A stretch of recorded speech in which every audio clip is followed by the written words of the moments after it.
Selamat datang kembali di podcast online kami. Saya Bella Alfia, moderator pada hari ini. Meskipun kita terpisah jenak, senang sekali bisa menyapa kalian semua lewat layar ini. Hari ini saya ditemani oleh teman-teman hebat dari kelompok kami. Ada Mas Rizky, Mbak Maria, Mas Reza, Mbak Nadia, dan Mbak Saskia. Halo semuanya. Nah, hari ini kita akan membahas topik yang sangat dekat dengan kita sebagai bangsa Indonesia. Itu visualisasi bangsa yang menggugah rasa cinta tanah air. Nah, kami akan berdiskusi tentang bagaimana kita bisa lebih mencintai bangsa dan bangga menjadi bagian dari negara ini. Oke, tanpa berlama-lama, kita langsung masuk ke topik utama. Nah, pertama-tama, menurut teman-teman, apa sih arti dari wawasan kebangsaan dan bagaimana itu relevan dengan kehidupan kita sekarang? Mungkin bisa dimulai dari Mas Rizky. Terima kasih Mbak Bella. Menurut saya, wawasan kebangsaan itu adalah cara sebagai bangsa Indonesia tentang diri dan lingkungannya. Ini bukan cuma soal teori, tapi tentang bagaimana kita memahami identitas kita yang Bhinneka Tunggal Ika. Dengan memahami, kita bisa memperkuat persatuan dan kesatuan kita. Nah, saya setuju dengan Mas Rizky. Wawasan kebangsaan juga mencakup kesadaran kita tentang pentingnya Pancasila sebagai idola negara dan Undang-Undang Dasar 1945 sebagai konstitusi. Ini adalah fondasi yang membuat kita tetap kokoh sebagai bangsa. Nah, intinya ini tentang kesadaran kita sebagai bangsa ya. Kalau begitu, gimana dengan nilai-nilai bela negara? Apa sih hubungannya dengan wawasan kebangsaan? Mas Reza mungkin bisa membantu untuk menjelaskan. Baik, terima kasih moderator. Jadi menurut saya wawasan kebangsaan itu adalah dasar, sedangkan bela negara adalah implementasinya. Jadi bela negara itu bukan cuman menurut kita itu angkat senjata, tapi menurut saya itu suatu tindakan yang nyata yang harusnya kita laksanakan di setiap hari. Seperti menghargai perbedaan pendapat, ataupun yang lain, menjaga lingkungan, dan juga bahkan berprestasi untuk mengharumkan nama bangsa Indonesia kita. Mungkin sekian. Betul banget tuh Mas Reza. Contoh nyatanya pada saat pandemi kemarin yang sangat kan para nakes itu pada berjuang ya di garda terdepan. Itu juga salah satu bentuk bela negara loh. Atau kalau misalnya waktu negara Indonesia ini lagi terjadi bencana, terus kemudian banyak para relawan yang turun membantu para korban, itu juga wujud nyata dari cinta tanah air. Itu teman-teman. Wah, bagus sekali teman-teman.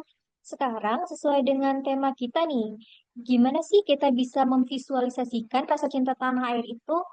Apa aja contoh-contoh yang bisa kita lihat atau kita lakukan? Mbak Saskia, ada masukan?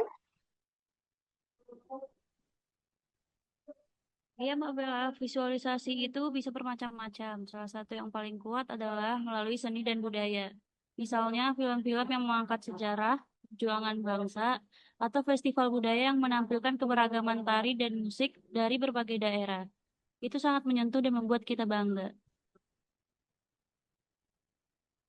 Dan itu penggunaan media sosial juga bisa jadi alat visualisasi yang ampuh. Kita bisa membuat konten-konten positif tentang kekayaan alam atau kuliner Indonesia. Misalnya foto keindahan Raja Ampat atau video tutorial membuat rendang.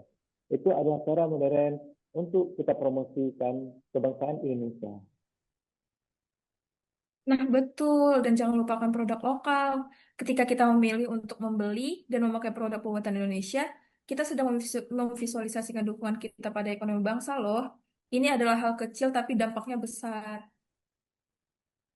Saya juga berpikir tentang di bidang olahraga. Menurut saya ketika timnas Indonesia sedang bertanding atau berlaga, seluruh rakyat itu bisa bersatu untuk mendukung, menyuarakan semangat di stadion ataupun sekedar di depan televisi. Nah, itu merupakan suatu visualisasi nyata dari kekompakan kita dan rasa memiliki.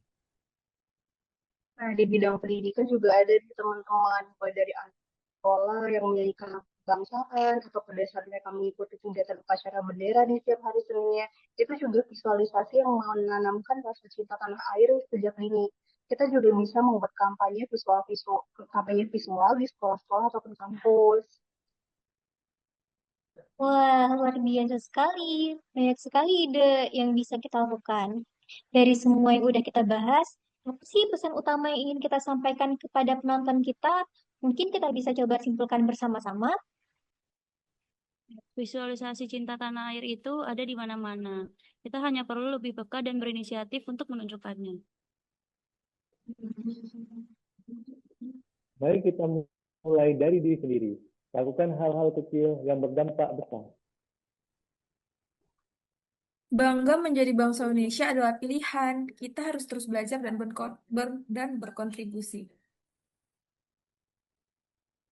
Jagalah persatuan dan kesatuan, karena itu adalah kekuatan utama untuk kita. Terakhir, jangan pernah lelah untuk mencintai dan berjuang demi Indonesia. Nah, itu dia obrolan kita hari ini. Semoga apa yang kami sampaikan bisa menginspirasi teman-teman semua untuk lebih mencintai dan berbangga sebagai bangsa Indonesia. Ingat, visualisasi cinta tanah air bukan hanya di layar, tapi juga dalam tindakan nyata kita sehari-hari. Terima kasih banyak untuk Mas Rizky, Mbak Maria, Mas Reza, Mbak Nadia, dan Mbak Saskia atas diskusi yang sangat mencerahkan. Sampai jumpa di episode berikutnya. Salam merah putih.